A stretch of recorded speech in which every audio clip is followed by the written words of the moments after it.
Alright, so we went through, it's like, about the fact about how Goku's not a video character, how some of the other characters got in. And I know some of you might be saying something like, but what about R.O.B? He's not a video game character. And it's like, are you kidding me? Okay, first off, R.O.B is owned by Nintendo, so that rule doesn't especially count. Second, there's this great video, it's like by the gaming historian right now on the whole history of R.O.B. R.O.B was designed and made for video games in mind. He's basically a non-traditional video game character, but a video game character nonetheless, because he was made with video games in mind. Think about R.O.B, also it's like, he essentially has a huge history with Nintendo because he saved Nintendo. He didn't just save Nintendo, he saved video gaming as you know it. You should look up the history of this thing called the video game crash of '83, maybe you might have heard about it. Back then, it's like the market had been oversaturated with too many crappy games. Nobody wanted video games anymore, so stores were unwilling to, bring video game systems, and put them on their shelves because they didn't want all that supply to rot there.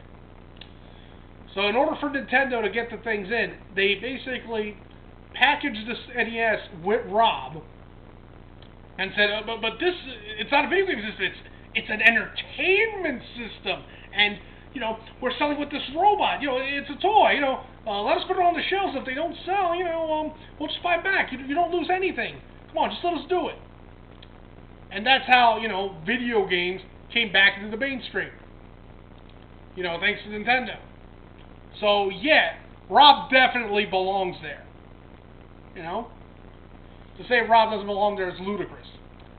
I've heard somebody else say, oh, well, what about Captain Falcon? He didn't originate a game. He originated in an instruction manual.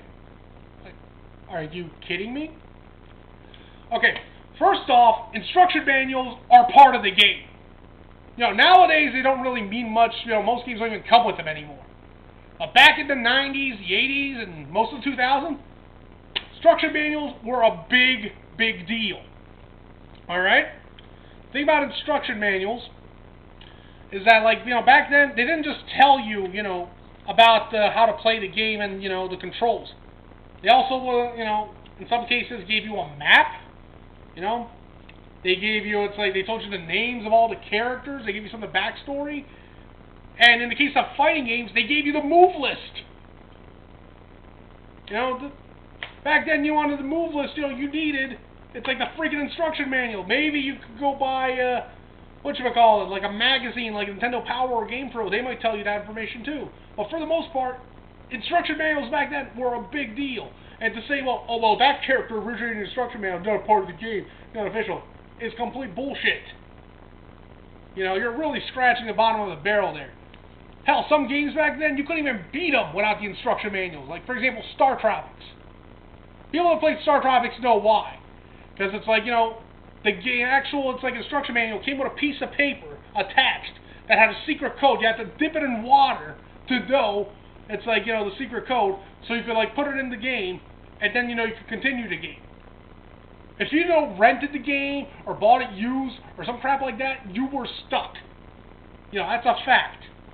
It's like the you can look that up. It's Star Tropics. Again, the gaming historian did a great video on it. Should really look that up. So that's that thing about characters like R.O.B and why they should there's nothing wrong with them being a game. As a matter of fact, think about R.O.B, like I said.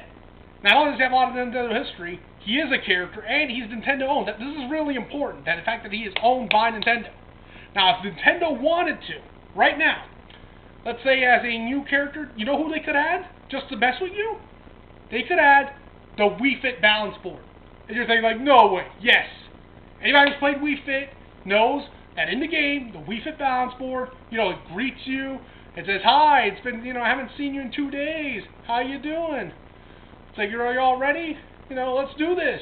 It totally moves, it's totally anthropomorphic in the game. So if they wanted to, they could totally make the Wii Fit Splashboard, into a fighter. I doubt they will, but if they want it to be, a neutral character, that is it. Of course, now they're more likely to make the little Labo man that's included, because it helps promote that game too. But again, when it's like they own the game or the concept or, you know, the freaking accessory or whatever the hell, it's fair game how they use it. You know? They could even put in like a commercial 3DS, it's like, you know, with arms and legs, just to mock you, it's like if they wanted to.